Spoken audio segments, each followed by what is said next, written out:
I like that one because it's just so detailed. It's yeah, see, now that's a classic rubber stamp, right? Like they make a metal image and then they push the real rubber into the...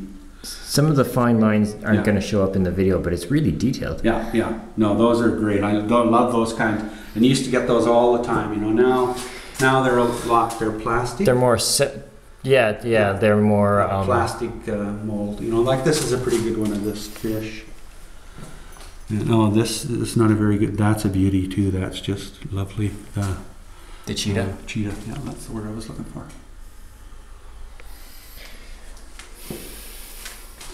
So in the other room, so like this is not normally here when we're open to the public. I work in here in the winter, and so I move all this stuff in here. But once we open again to the public, it's an empty room.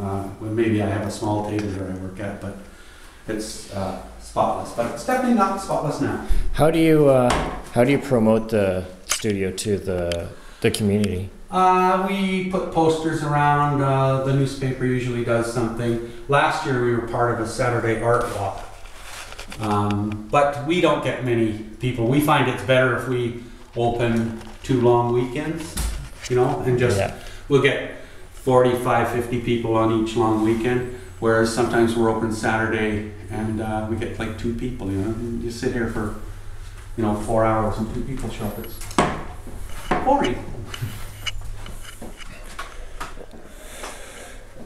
So this is the storage room for the technically everything is stored down here, and then I take it to other parts of the.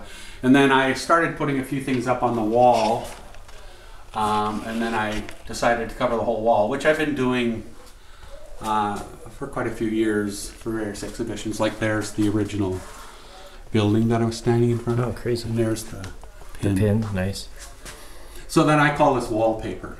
So it's just images I've collected for years and years and years, and then I just sort of sort through the images and pick them up and put them on the wall. And like this is our wedding picture there. Very nice. And that's my family. That's a very young Dawn and Wendy. And that's us in front of our Calgary house. Yeah, this is like the image of you that's kind of emblazoned in my memory. Not this particular photo, but how you guys looked at that time. It was the 90s, I would imagine. Yeah. And then of course another one of your drawings here. Yeah. I was gonna ask what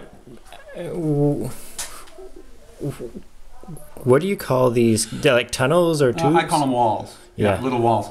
And I initially I started doing, and they would end in arrows and stuff, and I don't use as much of those as I used to, but the earlier drawings in particular are just full of them. And it's really corny. I sometimes used to think of them as like listening to a guitar solo. You know, they're like listening to a guitar solo, although you're seeing it, so to speak, which is corny as heck. But I usually try to drop them off of eyes, and then I like to to kind of, because the eyes are box shaped. Yeah, well, and they lead to a wall, right? Like it's a W or sometimes I take them off of E's and stuff, but I's the perfect letter. And like I like to twist them, like this one starts out this way and then kind of flips over and it so it's on its side. Sculpturally it would be impossible. Yeah. It's like the impossible triangle, so to speak. Yeah. Like if you were to write an artist statement, does the words like architecture and sculpture kind of enter into it? Not really. For me, like my father was a sign painter, so from when I was very, very young, I watched him paint signs, right? And I always thought it was kind of magical how he would be working away on the surface and suddenly it would click together and be these words, right? And then in the 60s, I got really obsessed with the psychedelic posters of the day. I can totally tell. Stuff, yeah, and that really influenced me. But your font is definitely your font. Like when I think of those posters and how those letters were typically drawn, they're not quite the same. No. Yeah. Like I have 3 or 4.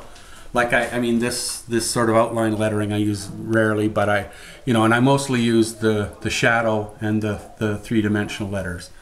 So I keep the vocabulary of fonts fairly limited. And I've been doing it with words since about 1968, so it's a long time.